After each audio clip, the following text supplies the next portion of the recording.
Hello dear students, this is Pawan Gupta and you are watching our YouTube channel Elite Info Systems। आज हम लोग कल के video में बात आगे बढ़ा रहे हैं। कल हमने सीखा था एक पॉलिनॉमियल इक्वेशन को कैसे क्रिएट करते हैं। तो आपने देखा कि हमने कई फंक्शन बनाए, add last, add first, add middle. तो आप अपनी पॉलिनॉमियल इक्वेशन में कोई भी एलिमेंट ऐड करना हो तो कहाँ पे ऐड करना है, you can just call the function और आपका एलिमेंट वहाँ पे ऐड हो जाएगा। आप उसके बाद मैंने मेन फंक्शन में आकर के P1 P2 दो पॉलिनॉमियल इक्वेशन ली हैं और उनमें एलिमेंट्स ऐड किया, उनको बाद में शो भी किया। आज हम करने जा रहे हैं एक बहुत बेहतरीन काम जिसमें कि इन दोनों इक्वेशंस को मुझे ऐड करना है और एक थर्ड पॉलिनॉमियल इक्वेशन क्रिएट करनी है। Alright, let's check how we will do. Okay, तो इसके लिए हमने पहले एक पॉलिनॉमियल इक्वेशन थर्ड ले ली है, that is also empty in initially खाली है हमारी इक्वेशन। ठीक है, अब जब मुझे किसी दो पॉलिनॉमियल इक्वेशन को ऐड करना होगा तो हमने यहाँ पे ऐड पॉली फंक्शन कॉल किया है और मैंने P1 P2 की वैल्यूज पास की है और रेफरेंस दिया है मैंने P3 का, क्योंकि P3 हमारी एक ऐसी पॉलिनॉमियल इक्वेशन है जो क्रिएट होनी है, वैल्यू उसमें स्टोर होनी है, असाइन होनी है, तो हमें उसके लिए एड्रेस की जरूरत पड़ेगी और बाकी पॉलिनॉमियल की हमें वैल्यू सिर्फ यूज करनी है, इसलिए मैंने सिर्फ उनकी वैल्यूज पास की है। तो जब हम ऐड पॉली फंक्शन यहाँ पे क्रिएट करेंगे, वॉइड टाइप का ऐड पॉली फंक्शन हमारा आ रहा है, तो यहाँ पर हमारे पास पॉली टाइप की एक हमारे पास P1 आ रही है और एक P2 आ रही है, पॉली टाइप की है, दैट इज P2। इसको मैं B ले लेता हूँ, उसको A ले लेता हूँ, P1 P2 नहीं लिखना पड़ेगा, केवल A और B से काम चल जाएगा। और एक पॉली आ रही है, ये 2 डिग्री पावर की होगी क्योंकि इसमें हमारे पास एड्रेस आ रहा है। अगर एक पॉइंटर का एड्रेस आ रहा है then we will have 2 degree pointer. So हमारे पास यहाँ पे मैंने एक पैकेट P ले लिया है, ठीक है, पॉलिनॉमियल P, जिसमें मैंने स्टोर करना है। तो let's go how we will do. इसको करने के लिए बहुत इंपॉर्टेंट चीज़ होती है, अगर आप मैथमेटिकली अगर आप दो पॉलिनॉमियल इक्वेशन ऐड करते हो तो आप ध्यान देते हो कि उनके एक्सपोनेंट कैसे हैं। If both the x values having same exponent then आप उनके कोएफिशिएंट को ऐड कर लेते हो, अदरवाइज एक को पॉज करते हो फिर नेक्स्ट को हमें सर्च करना होता है। तो ऐसे ही हम कुछ यहाँ भी करने वाले हैं। जब मेरे पास दो पॉलिनॉमियल इक्वेशन आई होंगी हम एक एक करके आगे जंप करेंगे, ठीक है, और दोनों के हम एक्सपोनेंट्स को मैच करेंगे। अगर एक्सपोनेंट मैच करते होंगे then simply we will add it, otherwise we will move it. Okay, तो मैंने क्या करना है, P1 A और B मेरे पास आ गए हैं। अब हम टेम्परेरी प्रोसेस करने के लिए हम दो पॉलिनॉमियल और ले लेते हैं, एक P ले लेते हैं और एक Q ले लेते हैं, Q और R ले लेते हैं। P मैं पहले ले चुका हूँ, ठीक है, ये तो मेरे पास और भी आ गए हैं, ठीक है। अब मैंने क्या किया, फॉर अब मैं Q को वैल्यू दे रहा हूँ A का और R को दे रहा हूँ B का, ठीक है, दोनों की मेरे पास वैल्यू आ गई है, इनिशियल वैल्यू दोनों की आ गई है मेरे पास। एक में आ गया P, Q में आ गया, एक मेरा R में आ गया है। So let's start. अब मैं काम करता हूँ, मैं A और B को वैसे ही रख लेता हूँ, कोई दिक्कत नहीं है, जैसा है वैसे चलता रहेगा। तो मैंने फॉर लूप लगा दिया, अभी हमारा इनफाइनाइट लूप जा रहा है, चलने दो। अब हमारा A और B को तो वैल्यू मिल चुकी है।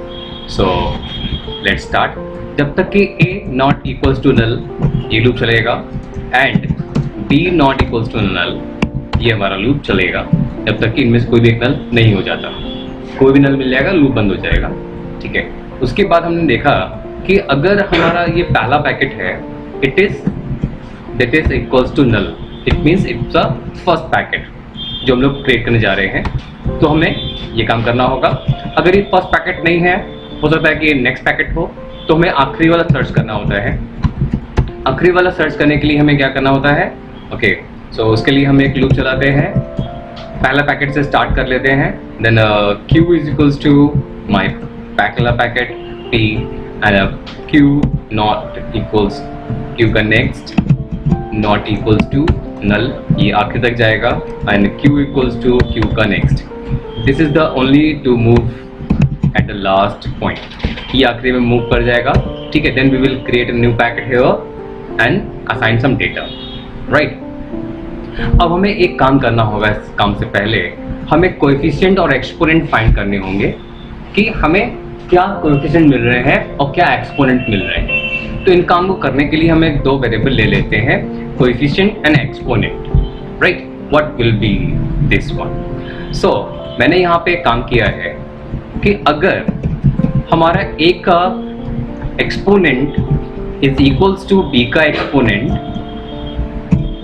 अगर दो लोग एक्सपोनेंट इक्वल हैं, then definitely exponent will be the any one of them. किसी को भी आप एक्सपोनेंट ले सकते हो, ठीक है, दोनों तो इक्वल हैं, मैंने a का एक्सपोनेंट ले लिया, and the coefficient will be the addition of these two. So a का कोएफिशिएंट प्लस b का कोएफिशिएंट, दोनों के हमने कोएफिशिएंट को ऐड कर दिया है, एंड a को हम आगे मूव कर देंगे, a is equals to a का next and simultaneously b is equals to b का नेक्स्ट। ये हमने काम कर दिया है, तो हमारा काम हो गया। अगर हमारे दोनों के एक्सपोनेंट इक्वल थे देन ये काम होगा, अगर ऐसा नहीं हुआ देन हमें चेक करना होगा कि किसका एक्सपोनेंट ज्यादा है, उसको रखना होगा, और छोटे वाले को हमें नेक्स्ट के लिए रोक के रखना होगा, क्योंकि हो सकता है नेक्स्ट टाइम उसकी वैल्यू मैच कर जाए। तो उसके लिए मैं चेक कर रहा हूँ कि अगर a का exponent is higher than the b का एक्सपोनेंट, देन हमें चांस देना होगा a वाले को, then the exponent will be the a का exponent and the coefficient will be the a का कोएफिशिएंट, राइट। और फिर हम a को आगे मूव कर देंगे, then a will be the a का next, a will move next. अगर ऐसा हुआ देन a का बढ़ जाएगा वैल्यू आगे, अगर ऐसा नहीं हुआ देन डेफिनेटली हमें b के लिए वैल्यू मिल रही होगी, हमें b को प्रोसीड करना होगा, यानी कि exponent will be coming from b का एक्सपोनेंट, b का exponent we will have, otherwise wait, अगर उसका वैल्यू स्मॉलर है देन इसको हम नेक्स्ट टाइम के लिए रख लेंगे, ठीक है। अभी इसको हम इसको यूज नहीं करेंगे, स्मॉलर है तो उसको हम अवॉइड कर देंगे, तो हमें एक ही वैल्यू इंक्रीमेंट होने पाएगी। अगर ऐसा होगा देन हम ऐसा करेंगे। तो हमारे पास इतना काम करने के बाद एक्सपोनेंट कोएफिशिएंट आ चुके हैं और हम पहला पैकेट बनाने जा रहे हैं। सो अगर p हमारा नल है देन हम उसके लिए मेमोरी एलोकेट करेंगे, p इज इक्वल्स टू एक पॉलिनोमियल टाइप का मेमोरी स्पेस एलोकेट होगा, मैलोक फंक्शंस को मैंने यूज किया, and size of a polynomial equation, जितना भी पॉली का साइज है वो आप अपना स्पेस एलोकेट कर लो। देन उस पैकेट पॉलिनोमियल का coefficient is equals to the coefficient जो हमने ऊपर फाइंड करके आए हैं, एंड उसका एक्सपोनेंट विल बी जो ऊपर से हम लेकर आ रहे हैं, that is exponent of the e। Okay, तो अब इसके बाद हमने इसको नेक्स्ट को नल कर देना होगा क्योंकि इसके आगे कोई नहीं है, ठीक है। So will be next equals to null. तो इतना मैंने काम किया पहले पैकेट के लिए। अगर हमारा ये पहला पैकेट नहीं है तो हमने लास्ट पैकेट सर्च कर लिया है और वहां पे जाके हम मेमोरी एलोकेट करेंगे एक टेम्पररी, देन इसको उसके आगे हम ऐड कर देंगे, simply we will add it, ठीक है। So we will have a polynomial type का space pointer and malloc, size of a polynomial type, right। अब इसका coefficient will be the coefficient and इसका exponent will be the exponent,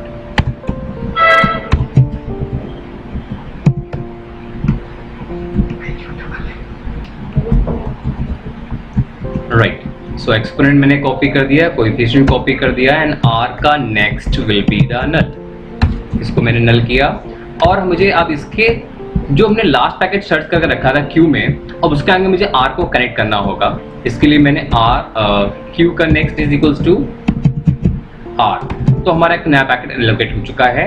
exponent हमने coefficient ऊपर से ले आए थे, अपना पैकेट इनिशियलाइज कर दिया था। भाई इतना काम करने के बाद क्या होने वाला है ना कि हो सकता है कि एक एक्सपोनेंट पॉलिनोमियल के सारे खत्म हो गए, अभी b के रह गए हैं, हो सकता है b के खत्म हो गए होंगे, a के रह गए होंगे, तो हमें अब रिमेनिंग एलिमेंट्स के लिए काम करना होगा। अब हमें इतना ही सारा काम हमें फिर से करना होगा, तो मैंने इस काम को कॉपी किया है। अब देखो एक बहुत सिंपल सी बात है कि अब इतना काम करने के बाद पहला पैकेट तो बचा नहीं होगा, आगे लास्ट पैकेट ही ऐड करना होगा, तो मैं इतना काम यहाँ से कॉपी कर लेता हूँ, ठीक है। मुझे काम फिर से करना होगा।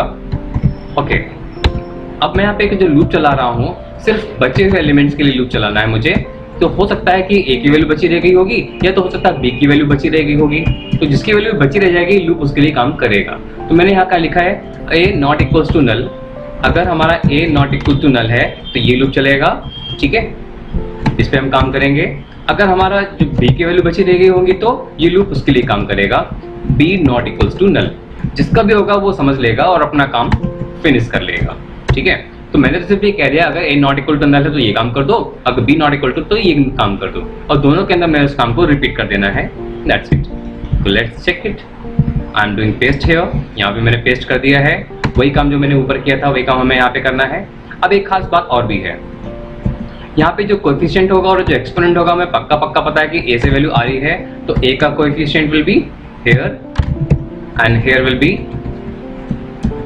ए का एक्सपोनेंट, ए का एक्सपोनेंट। और यहाँ पे अगर हमारे पास बी की वैल्यू आ रही होगी, ठीक है, तो यहाँ पे जब हम बी का पेस्ट करेंगे ऐसे लाइक दिस, तो अगर बी के आइटम बचे रह गए होंगे तो ये बी के लिए काम करेगा।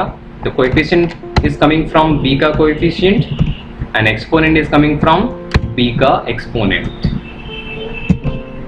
सो done. So from my side everything has been done. Let's check is it working or not.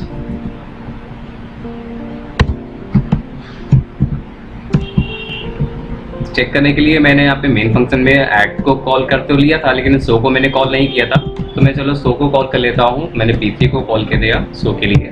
चलो चेक करते हैं।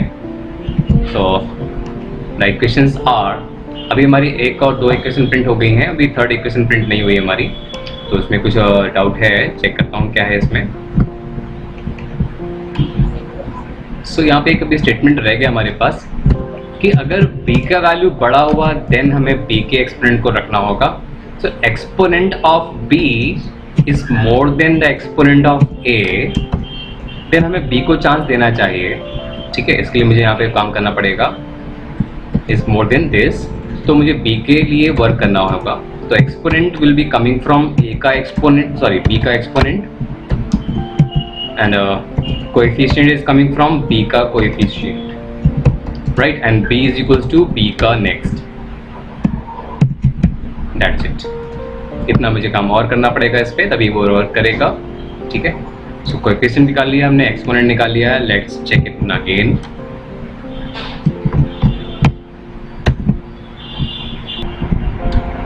सो गाइस लेट्स चेक अगेन। तो इसमें छोटा सा काम एक रह गया था, वो मैंने भी जस्ट अभी भी किया है कि ए का वैल्यू जब हमारे पास आगे बढ़ रहा होगा, a इक्वल टू a का next and b equal to b का नेक्स्ट, तभी हमारा वर्क डन होगा। तो चलो फिर से चेक करते हैं। My third equation is this one, please check the equation, it's working perfectly. So enjoy this day, this was a great video for you. This is how to add two polynomial equations in C language using linked list. So अगर आपको ये video पसंद आया हो तो please like कीजिए, अगर ऐसा लगता है दूसरों को काम आ सकता है शेयर ज़रूर कीजिएगा, और अगर आप हमारे चैनल को सब्सक्राइब नहीं किया अभी तक आपने तो आप चैनल सब्सक्राइब ज़रूर कर लीजिए, जिससे कि आपको नए नए अपडेट्स मिलते रहें। So thank you, have a nice day.